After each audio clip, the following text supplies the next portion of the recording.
Hello बच्चों, कैसे हो आप सबका जीएस सक्सेस हिंदी क्लासेस में स्वागत है। आज हम यूपी बोर्ड के कक्षा 10 हिंदी विषय के बारे में बात करेंगे। जैसा कि आप सबको पता है, कोविड-19 की वजह से सभी विद्यालय बंद होने के कारण पठन पाठन का कार्य स्थगित है। जबकि आप सबका शिक्षण कार्य 1 अप्रैल से प्रारंभ हो जाता है। आपका शिक्षण कार्य बाधित न हो, इसी उद्देश्य से जीएस सक्सेस हिंदी क्लासेज के माध्यम से मैं आपका गुरु आपके सामने उपस्थित हुआ हूँ। आज हम सबसे पहले माध्यमिक शिक्षा परिषद उत्तर प्रदेश द्वारा निर्धारित कक्षा 10 के पाठ्यक्रम यानी कि सिलेबस के बारे में चर्चा करेंगे। तो आइए बच्चों, अब हम पाठ्यक्रम पर कुछ बात करते हैं। जैसा कि आप सबको पता है, 9th क्लास से आप सब निकल चुके हैं, 10वीं में पहुंच चुके हैं, 9th के पेपर भी दे चुके होंगे। वार्षिक परीक्षा का पेपर आपने दिया होगा, उसे उठाकर देख लीजिएगा। उसमें जिस प्रकार से प्रश्न आपको जिस प्रकार से 9th के प्रश्न आपसे पूछे गए थे, यानी कि सिलेबस में जो क्राइटेरिया, जो तरीका अपनाया गया था, सेम वैसे 10वीं में भी है। 9th का अगर आपने पेपर ईमानदारी से दिया है तो कक्षा 10 का क्लास समझने में आपको ज़्यादा दिक्कत नहीं होगा। आपको कक्षा 10 में अच्छा नंबर लाने के लिए सबसे पहले सिलेबस को समझना अत्यंत आवश्यक है। और बच्चे क्या होता है, बच्चों को साल भर बीत जाता है, तब भी उनको ये नहीं पता होता कि हमारे सिलेबस में क्या क्या शामिल है, कौन कितने नंबर का आएगा, कैसे उसका प्रश्न आएगा, कुछ भी पता नहीं होता है। लास्ट टाइम में जब एग्ज़ाम नज़दीक आते हैं तो वो कहते हैं सर ये कैसे इसका नंबर आएगा, ये कितने नंबर का, इसका प्रश्न का इसको नहीं समझ में आ रहा है, इसका प्रश्न कैसे पूछा जाता है, तमाम दिक्कतें वो सामने लाते हैं। जैसा कि हम अभी तक जो अनुभव किए हैं बच्चों के साथ, उनके सामने सबसे बड़ी प्रॉब्लम ये होती है कि उन्हें पता ही नहीं है कि हमारा सिलेबस कैसे है, उन सिलेबस में जो टॉपिक है उस टॉपिक से किस प्रकार के प्रश्न पूछे जाएंगे। इसलिए हमेशा हम जोर देते हैं, सबसे पहले आप सिलेबस के हर टॉपिक को बार बार पढ़ो और उसे समझो। ना समझ में आए तो मुझसे पूछिए आप सब। और उस टॉपिक का जो प्रश्न बनेगा, उस टॉपिक से जो प्रश्न बने, वो प्रश्न का तरीका कैसे होगा, इसको समझने के सबसे पहले आप पीछे जो आपके बोर्ड पेपर हो चुके हैं, उन बोर्ड पेपर के प्रश्न पत्र को उठा करके बार बार उसका रिवीजन करिए, देखिए, हल करिए। इससे आपके बहुत से मुश्किलें आसान हो जाएंगी। लेकिन चलिए, आप सबको कुछ नहीं पता है, जीरो हैं, और आपको एक बेहतरीन अंक लाना है कक्षा 10 में। बेहतरीन अंक मतलब हम कहते हैं कि कम से कम 100 में 90 नंबर लाना, 90 नंबर। कोई मुश्किल काम नहीं है। अभी तक हमने बच्चों को पढ़ाया है, जो बच्चे बहुत ही हिंदी में कमज़ोर माने जाते थे और अपने अंदर कॉन्फिडेंस नहीं ला पाते थे, उन्हें भी हमने 85 और 90 के बीच में उनका मोटिवेशन करके, उनको समझा करके, उनको सही दिशा में ले जा करके उन उन सबको 85-90 के बीच नंबर लाने का मैंने प्रयास किया और लाए भी हैं वो सब। ज़्यादा बातें न करके हम आज कक्षा 10 के सिलेबस के बारे में बात करते हैं। बच्चों, सबसे इम्पॉर्टेंट चीज़ होता है कि सिलेबस को समझना। आज हम सबसे पहले सिलेबस के बारे में डिटेल समझते हैं, फिर उसके बारे में आगे क्या होगा आप सबको पूरा क्लियर बात करते हैं, बताते भी हैं। आते हैं, देखिए, आपको ऊपर लिखा है बकायदे, सरकारी गजट उत्तर प्रदेश में दिनांक 20 जनवरी 2018 को प्रकाशित माध्यमिक शिक्षा परिषद उत्तर प्रदेश द्वारा निर्धारित नवीन संशोधित पाठ्यक्रम। यहाँ लिखा है हिंदी कक्षा 10। आपको 2018 ध्यान नहीं देना है, ये 2020 का हम बता रहे हैं। सेम ऐसे ही सिलेबस है पूरा, अब कोई संशोधन अभी तक नहीं हुआ है। ये इसमें लिखा है, नोट में इस विषय में 70 अंकों का केवल एक प्रश्न पत्र 3 घंटे 15 मिनट की अवधि का होगा तथा 30 अंकों का आंतरिक मूल्यांकन विद्यालय स्तर पर होगा। सबसे पहले आपको समझना है, आपका पेपर कितने नंबर होगा? 70 अंक का। कितने अंक का? 70 अंक का। और ये कितने घंटे में आपको ये पेपर देना है? 3 घंटे 15 मिनट। बच्चों पहले पहले हम लोगों के समय में सिर्फ 3 घंटे मिलते थे, लेकिन 15 मिनट अब एक्स्ट्रा मिलता है आप सबको। ये इसलिए कि आपको पेपर पढ़ने का समय दिया जाता है। आप पेपर को पढ़ करके इत्मीनान होकर के आप फिर अपने प्रश्नों को हल करेंगे। तो आते हैं हम लोग, आपका ये क्लियर हुआ, 70 अंक का आपका पेपर आएगा, एक प्रश्न पत्र मतलब एक पेपर होगा। और इसके आगे फिर दिया इसके आगे तथा 30 अंकों का आंतरिक मूल्यांकन विद्यालय स्तर पर होगा। ये आंतरिक मूल्यांकन क्या है? 9th में आप अगर आंतरिक मूल्यांकन आपका हुआ होगा ही, ऐसा मुझे उम्मीद है। और तो 30 अंकों का जो आंतरिक मूल्यांकन है, यानी कि 10-10 नंबर का 3 बार टेस्ट लिया जाएगा। उसमें तमाम टॉपिक होते हैं, उसमें वाद विवाद भी होता है और व्याकरण वाली भी चीज़ें होती हैं, तमाम चीज़ें होती हैं, जो अगस्त, अक्टूबर, दिसंबर 3 महीने में ये दिया, जो आपके मार्कशीट, बोर्ड की मार्कशीट पे इसके नंबर चढ़ते हैं। ये भी इम्पॉर्टेंट है, ये सबसे लास्ट में हम बात करेंगे। लेकिन सबसे पहले हम आप सबसे 70 अंक की बात करेंगे, जो एक प्रश्न पत्र होता है, जिसमें आपके प्रश्न का तरीका और कैसे कैसे प्रश्न पूछे जाते हैं सिलेबस के अनुसार, उस पर हम चर्चा कर रहे हैं। आते हैं बच्चों,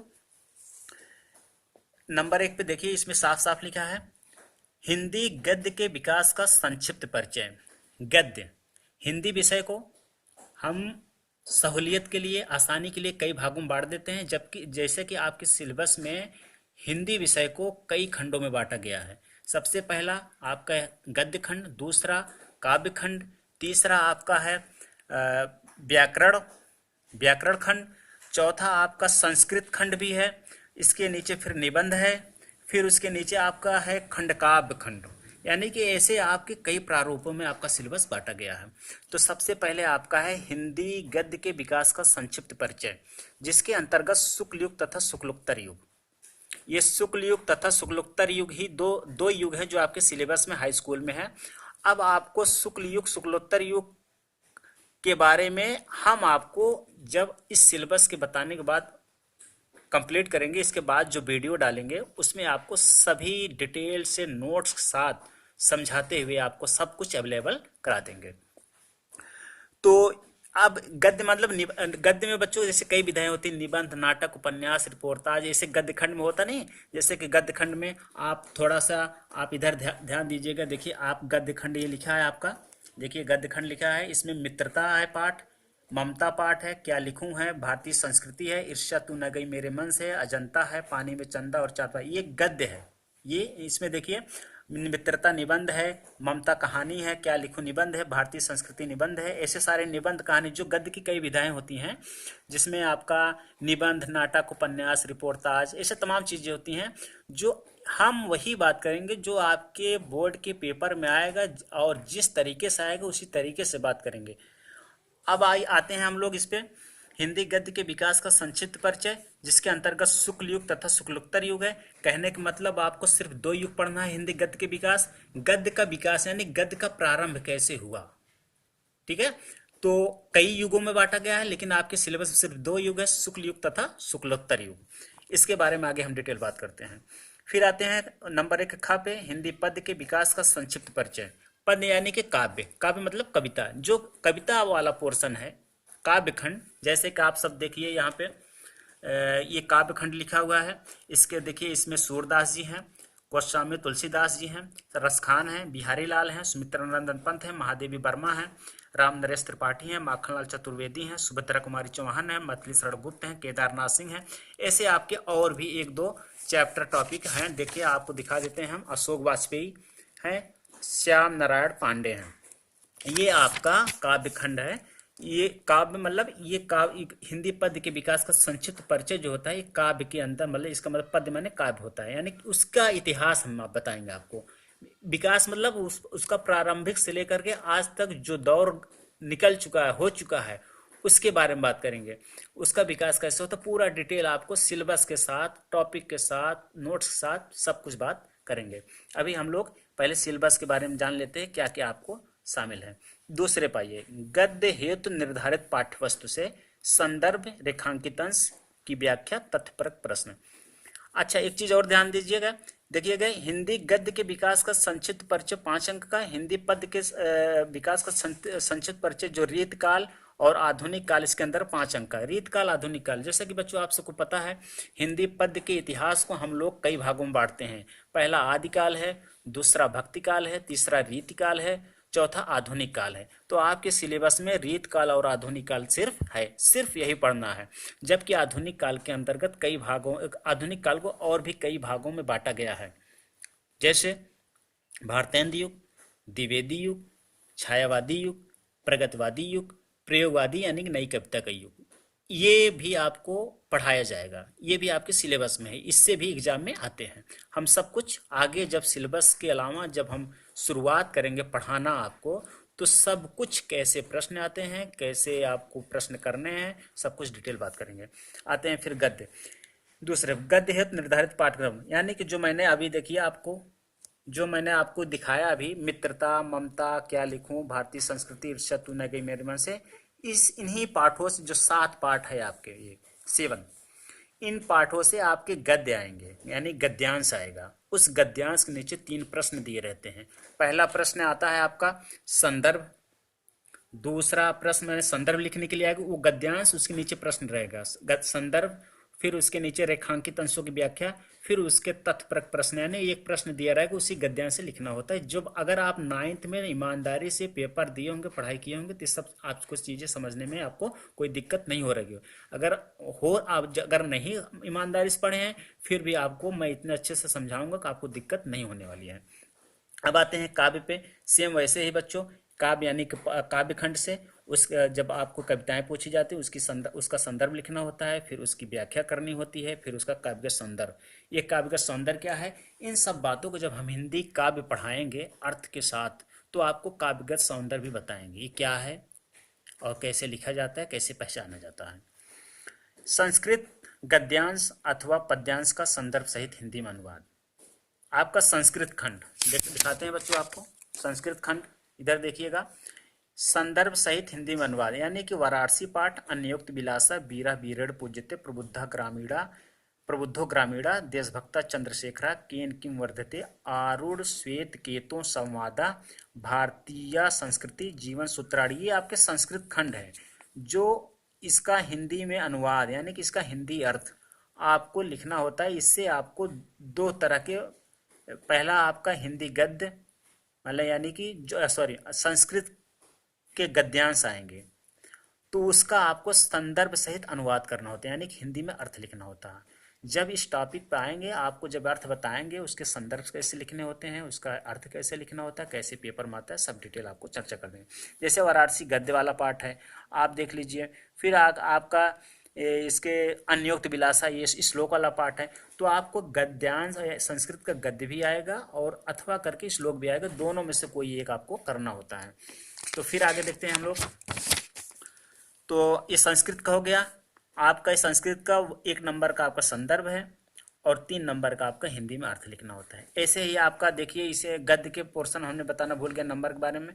आपका 2-2 नंबर के 3 प्रश्न रहेंगे। देखिए 2 + 2, 2 + 2, मतलब 2-2 नंबर, 2 नंबर संदर्भ यानी कि पाठ और लेखक का नाम लिखना होता है, 2 नंबर का आपकी व्याख्या होती है, 2 नंबर का आपके प्रश्न जो नीचे दिए रहते हैं उसके बारे में है।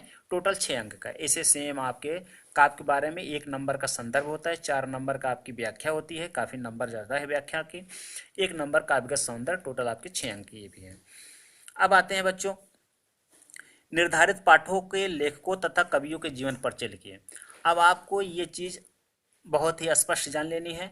जो पाठ आपके गद्य खंड में है, आपके गद्य खंड में देखिए नीचे, मित्रता का रामचंद्र शुक्ल, ममतक जयशंकर प्रसाद, क्या लिखूं पद्मलाल पुन्नालाल बख्शी, भारतीय संस्कृति डॉक्टर राजेंद्र प्रसाद, ईर्ष्या तू न गई मेरे मन से रामधारी सिंह दिनकर, अजंतक भगवत शरण उपाध्याय, पानी में चंदा और चांद पर आदमी जयप्रकाश भारती। इन सब जो ये लेखक हैं, क्या है ये लेखक हैं।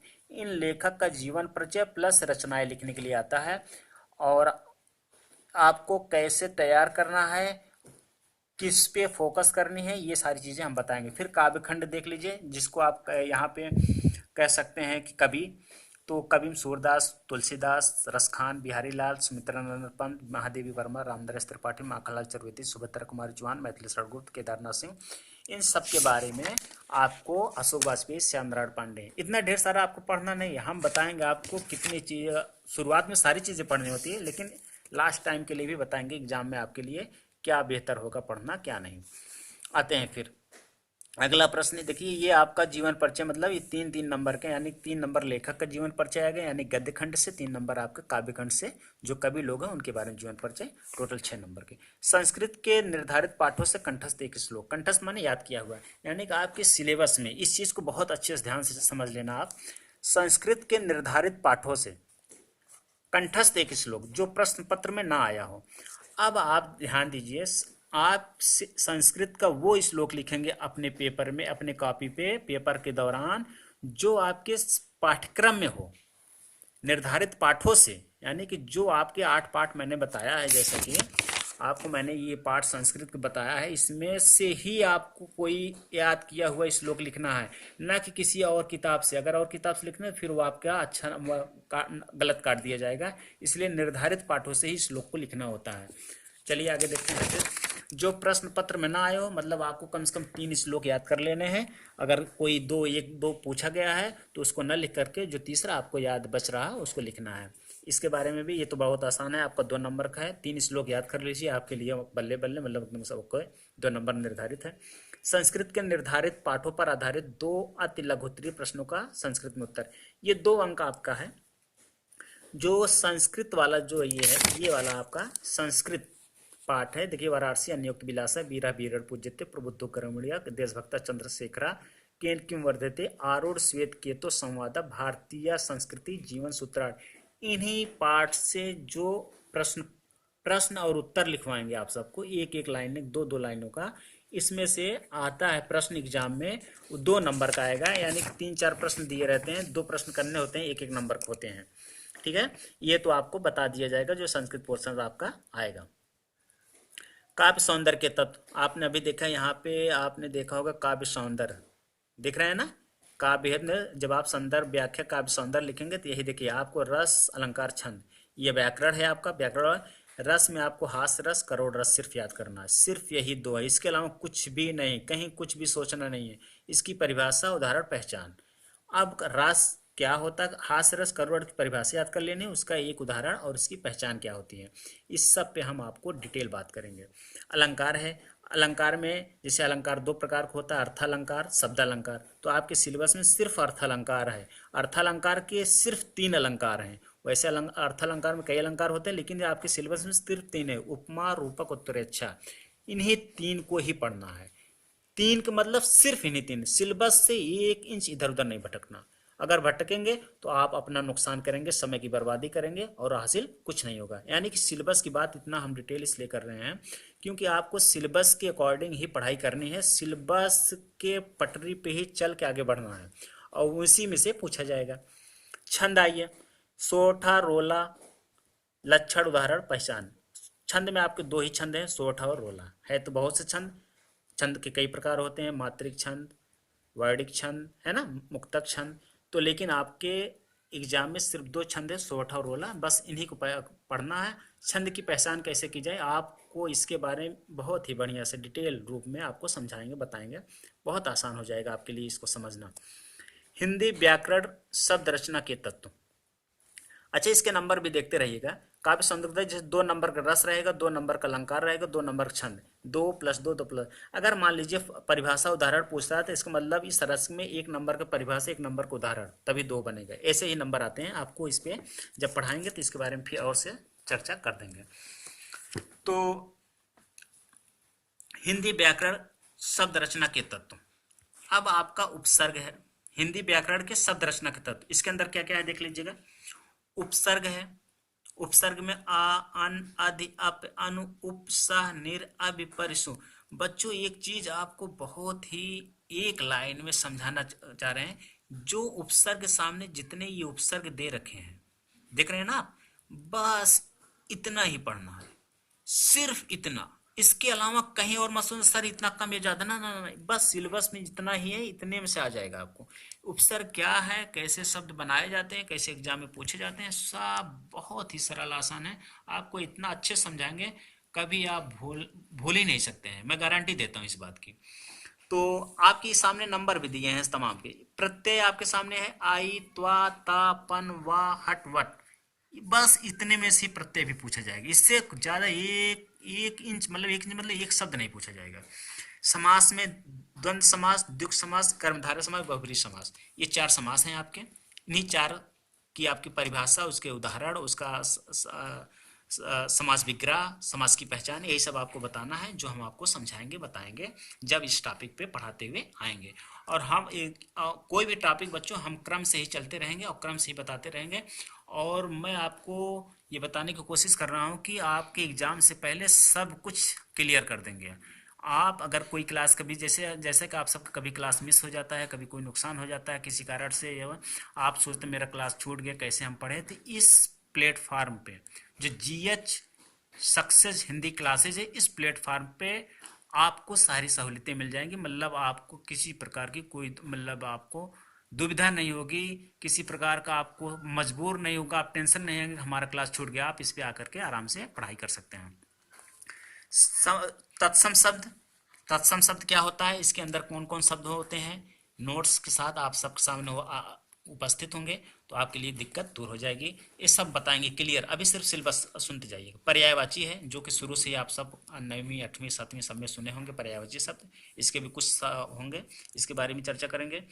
अब इसके सामने इतने का 8 नंबर के इतने के 3 + 2 +2 टोटली 11 अंक का है, इस चीज को ध्यान देना। संस्कृत व्याकरण एवं अनुवाद। अब देखिए संस्कृत व्याकरण है ये, संधि, यड़ संधि, वृद्धि संधि, बस 2 है। संधि में सिर्फ 2 संधि है, यड़ संधि, वृद्धि संधि। परिभाषा, उदाहरण, पहचान, इसको भी हम आपको 2 संधि हैं आपको समझाएंगे और गारंटी के साथ समझाएंगे कि आप भूलेंगे भी नहीं। लेकिन जब इस टॉपिक पर आएंगे तब आपको सब कुछ क्लियर करेंगे। शब्द रूप, सभी विभक्तियों में वचनों में।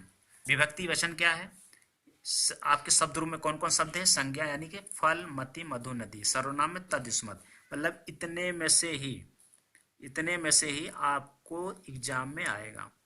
फल, मति, मधु, नदी, तद युष्मत्। अब इसमें से आप विभक्ति और वचन की कैसे पहचान करके याद करेंगे, आपका यह राह आसान कैसे हो, इतना ढेर सारा आपको कैसे याद हो, सब इसके बारे में हम आपको बता के समझा देंगे। आपका राह बहुत ही आसान हो जाएगा। और एग्ज़ाम में कैसे इनसे प्रश्न किस प्रकार के आते हैं वो भी आपसे हम बात करेंगे। धातु रूप, धातु रूप के अंदर लट लकार, लोट लकार, लृट लकार, विधिलिंग लकार, लंग लकार, 5 लकार होते हैं। और ये 5 लकार में आपको याद करना होता है कौन से धातु रूप यानी कौन से शब्द याद करने हो, मतलब किस धातु रूप का ये 5 लकार याद करना है। आगे सिलेबस में दिया है, पट धातु रूप, हस धातु रूप, दृश्य धातु रूप, पच धातु रूप, 2 2 4। अब आप सोच रहे हैं चारों का हम 5 लकार में कैसे याद करेंगे। नहीं बच्चों, मैं आपको बताता हूँ, मैं एक याद करवाऊंगा आप सबको, और सब एक याद करने से सब कैसे लिखेंगे आपको सारी ट्रिक हम बताएंगे आने वाले वक्त में। हिंदी के सरल वाक्यों का संस्कृत में अनुवाद, अनुवाद भी आता है, यानी कि हिंदी के कुछ वाक्य दिए रहेंगे, इस 3-4 वाक्य दिए रहेंगे, उसका संस्कृत अनुवाद करना होता है। इस पे भी हम डिटेल आगे आपसे चर्चा करेंगे। निबंध रचना, अब देखिए निबंध भी आता है आपके एग्जाम में। आप अक्सर बच्चे मुझसे पूछते हैं, जब भी मैं पढ़ाता हूँ बच्चे मुझसे पूछते हैं, सर ये मतलब निबंध किस पे याद कर लूँ, निबंध कैसे लिखूँ, निबंध कितने पेज का लिखूँ। ये सारी चीज़ें आपको बहुत ही व्यवस्थित सुसंगठित ढंग से बताई जाएगी। लेकिन सबसे पहले आप सुनिएगा निबंध है आपका, इसमें सिलेबस में दे रखा है किन किन टॉपिक पे एग्जाम में आ सकते हैं। वैज्ञानिक, सामाजिक, धार्मिक, सांस्कृतिक, आर्थिक समस्याओं पर आधारित एवं जनसंख्या, स्वास्थ्य, शिक्षा, पर्यावरण एवं ट्रैफिक रूल्स पर आधारित विषय, माने इतने टॉपिक पे एग्जाम में निबंध आ सकते हैं। इसमें से कोई भी टॉपिक पूछा जा सकता है। इसके अलावा भी अगर आपने इस टॉपिक के बाई चांस नहीं पढ़ पाए हैं, भूल गए हैं, तब भी कैसे निबंध लिख लिया जा सकता है, इसके बारे में भी हम चर्चा कर लेंगे। लेकिन इतने निबंध के बारे में आपको एग्जाम में पूछा जाएगा जो 6 अंक का होगा। और इधर संधि के बारे में 2 + 2 + 2 पर टोटल 8 अंक है, मतलब संधि 2 अंक का, शब्द रूप 2 अंक का, है ना। नहीं, इसमें कई है अंक, आगे जब पढ़ाएंगे तो उसको हम क्लियर करेंगे इसमें कौन कौन कितने कितने अंक रहेगा। लेकिन सामने है टोटल ये 8 अंक का रहेगा। संधि, शब्द रूप और धातु रूप, हिंदी के सरल वाक्य, अच्छा दिया है 4 2 2 2 2 नंबर का सब है। तो अब आइए खंड काव्य, संक्षिप्त कथा वस्तु, घटनाएं, चरित्र चित्रण, 3 अंक। अब बच्चों देखिएगा ध्यान से, खंड काव्य में कई खंड काव्य हैं, हर जिले का अलग अलग खंड काव्य, यानी कि कुछ जिले का कुछ जिलों का अलग अलग खंड काव्य है। जैसा कि बाराबंकी में मुक्ति दूत है, क्या है, मुक्ति दूत है। तो बाकी कौन से हर जिले का खंड काव्य कौन सा है, जब खंड काव्य पे आएंगे तो आपसे चर्चा करेंगे और इसके बारे में भी हम आपसे अच्छे से चर्चा करेंगे। ये 3 अंक का आता है। इसमें एक चीज बता दें, इसमें देखिए खंड काव्य के अंदर लिखा हुआ संक्षिप्त कथा वस्तु। कथा वस्तु मतलब उस खंड काव्य का सारांश, यानी कहानी, कथा, यानी कि कथा वस्तु या कथानक या सारांश जो है वो सारी चीजें एक ही जैसी लिखी होती हैं। ये आपको एग्जाम में इस टाइप के प्रश्न आ सकते हैं। फिर घटनाएं, चरित्र चित्रण, 2 ज्यादा इंपॉर्टेंट, कथा वस्तु, चरित्र चित्रण, मतलब उस पात्र का मेन कौन है, यानी कि नायक, हीरो कौन है, नायिका कौन है, इन सब के चरित्र चित्रण भी आपको पढ़ने होते हैं। और घटनाओं भी संबंधित, लेकिन 2 आप अगर तैयार कर लेते हैं तो आपको एक प्रश्न जरूर मिल जाता है, क्योंकि 2 प्रश्न आते हैं, एक करना होता है, 3 अंक का होता है। ये बच्चों आपका 70 अंक का टोटल पाठ्यक्रम यानी सिलेबस है। ये आपके सिलेबस में क्या क्या शामिल है ये टोटल आपको दिख रहा है, आपको साफ दिख रहा है, आपको साफ दिख रहा है बच्चों। देखिए ये पूरा टोटल 70 अंक जहां तक मैंने पढ़ लिया। अब नीचे आइए, देखिए 12वें नंबर आंतरिक मूल्यांकन, जो 30 अंक का अंक योग 30 अंक यहाँ नीचे लिखा हुआ है। ये आंतरिक मूल्यांकन प्रत्येक 2 माह के अंतिम सप्ताह में प्रथम आपका जो टेस्ट होगा, जो आंतरिक मूल्यांकन होगा वो अगस्त माह में होगा, 10 अंक का होगा। इसके अंतर्गत वाचन मतलब कि भाषण, वाद विवाद, विचारों की अभिव्यक्ति, इस संबंधित आपका टेस्ट लिया जाएगा अगस्त महीने में। ये 10 नंबर हो गया। दूसरा आपका अक्टूबर माह में 10 अंक का व्याकरण संबंधी, यानी कि आपने ये व्याकरण देख रहे हैं अपने सिलेबस में, ये व्याकरण सब संधि, रस, अलंकार, छंद, प्रत्यय, उपसर्ग, तत्सम, पर्यायवाची और ये सारी चीजें ये व्याकरण के अंतर्गत आते हैं। तो जब आपके सर यानी मैं आपको पढ़ा लूंगा, या आप जिस स्कूल में पढ़ते हैं, आप जो आंतरिक मूल्यांकन जो स्कूल का आपके टीचर्स आपके गुरु करेंगे, वो आपको अगर ये पढ़ाने के बाद ही टेस्ट लेंगे, ऐसा होता है। चलिए आगे।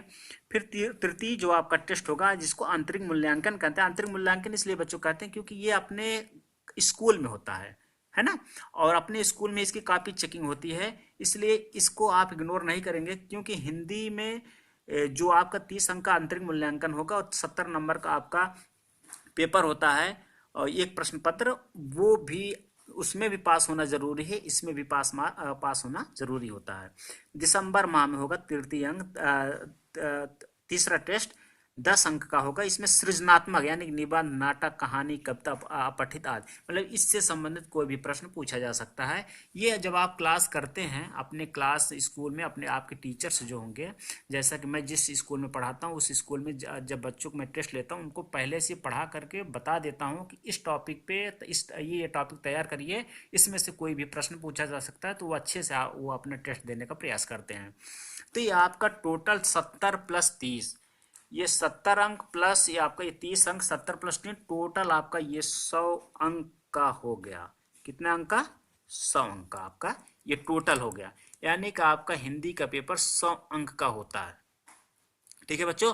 अभी जितना सिलेबस है आपका, ये सारे सिलेबस का जो पहला टॉपिक है हिंदी गद्य के विकास का संक्षिप्त परिचय, हम अगले वीडियो में आपको हिंदी गद्य के विकास का संक्षिप्त परिचय, जिसके अंतर्गत शुक्ल युग तथा शुक्लोत्तर युग, और हिंदी पद्य के विकास का संक्षिप्त परिचय जिसके अंतर्गत रीत काल तथा आधुनिक काल, इसके बारे में बात करेंगे और इससे संबंधित नोट्स भी उपलब्ध करवाएंगे।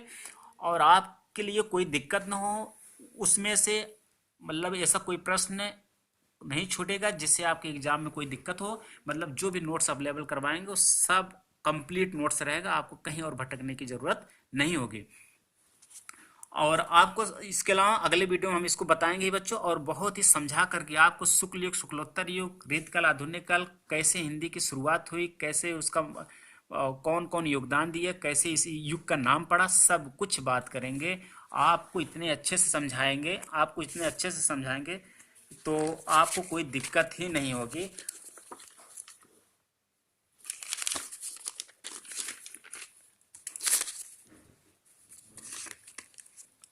हाँ तो बच्चों एक बार आप हाँ तो बच्चों एक बार आप ध्यान दीजिएगा, अगर आपने मेरा यूट्यूब चैनल सब्सक्राइब नहीं किया है तो रेड बटन पर क्लिक करके मेरा यूट्यूब चैनल सब्सक्राइब कर लें, और साथ ही बेल आइकन को भी प्रेस करना ना भूलें, ताकि हमारे चैनल पर आने वाले हर एक वीडियो का नोटिफिकेशन आप तक पहुंचता रहे। थैंक यू बच्चों। अगला वीडियो जैसा कि मैंने बताया, शुक्ल युग तथा शुक्लोत्तर युग, रीतकाल तथा आधुनिक काल, जो हिंदी गद्य के विकास का संक्षिप्त परिचय, हिंदी पद्य के विकास का संक्षिप्त परिचय के बारे में डिटेल बात होगी, नोट्स के साथ होगी। Okay, thank you.